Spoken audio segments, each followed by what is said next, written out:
તમારા બાથરૂમનું gas geyser શું bomb બની રહ્યું છે? તમે ગીઝર વાપરો છો તો આ સમાચાર તમારા માટે છે.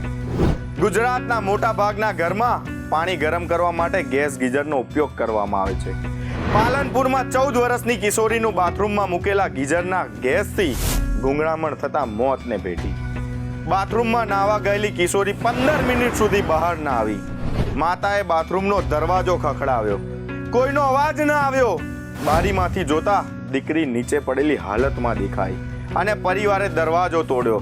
આખરે ગુંગળાઈ જતા મોત નીપજ્યું. ગીઝર વાપરો છો તો આટલું ધ્યાન રાખજો. ગીઝરને સમયસર બંધ કરજો. ગીઝરવાળા બાથરૂમનો એક્ઝોસ્ટ ફેન લગાવો. ઇલેક્ટ્રિશિયન પાસે ગીઝર ફિટ કરાવો. પાણી વગર ગીઝર ક્યારે ચાલુ ના કરતા. ગેસ લીકેજ થવાની ગંધ આવે તો ગેસ સપ્લાય તરત બંધ કરો. ગુજરાતના દીકરા તરીકે બસ એટલું જ કહેવા માંગુ છું, તકેદારી સાથે ઉપયોગ કરો, કેમ કે આપણી જિંદગી બહુ કિંમતી છે.